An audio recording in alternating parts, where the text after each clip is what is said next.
Historias de Fogata.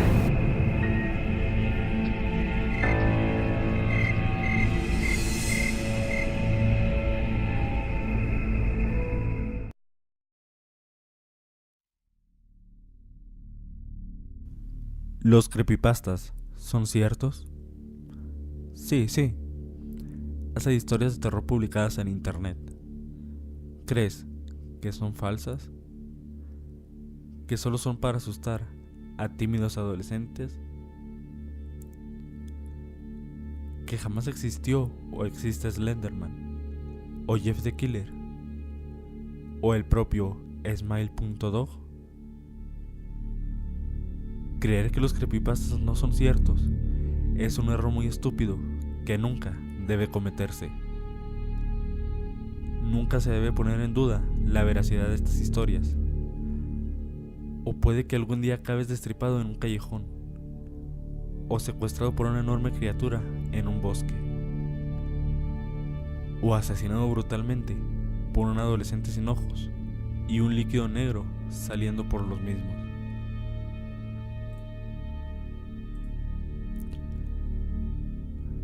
La historia que les voy a contar la relata un chico que no creía en ningún creepypasta, hasta que un día su peor pesadilla se hizo realidad. Él hacía muchos videos para YouTube sobre mitos y leyendas, pero jamás subió un creepypasta, porque aparte de que lo consideraba una basura, decía que toda la gente que veía esas cosas eran unos vagos frikis de la Guerra de las Galaxias, lo que confirmaba que obviamente no sabía nada sobre el tema.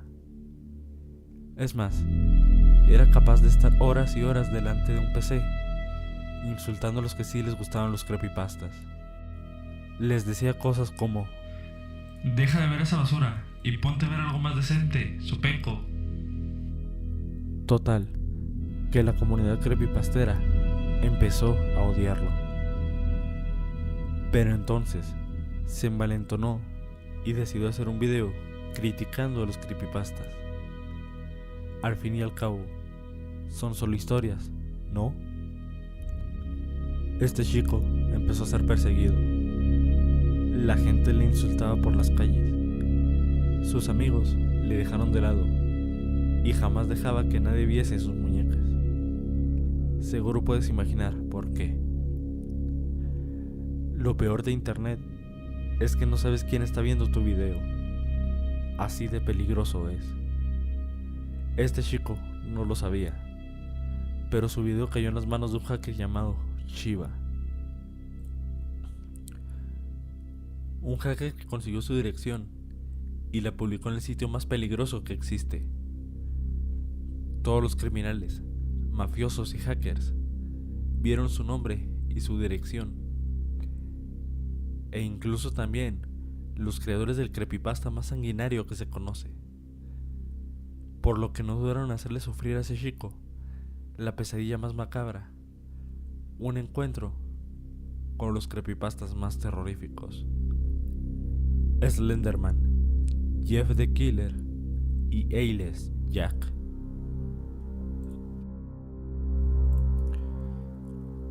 Para el primero, le hicieron ir a un bosque por la noche.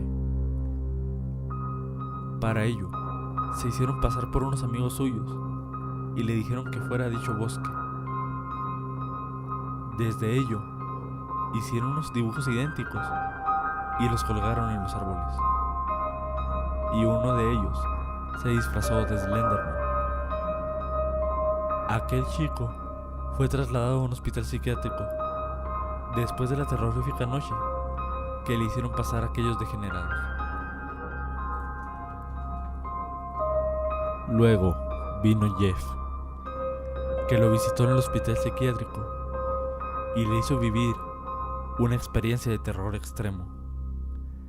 Con una máscara hecha de yeso y la sonrisa maniática de Jeff, hicieron creer al chico que le cortaría los dedos uno por uno, cosa que terminó haciendo finalmente, cortándole el índice y el pulgar.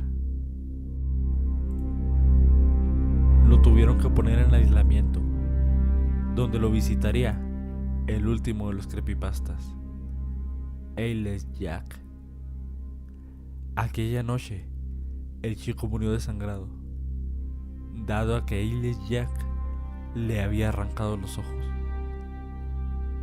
Por lo tanto, si no te gustan los creepypastas, es tu problema.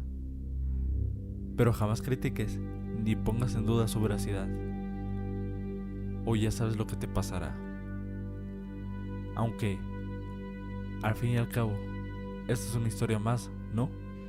Los creepypastas no son ciertos, ¿verdad?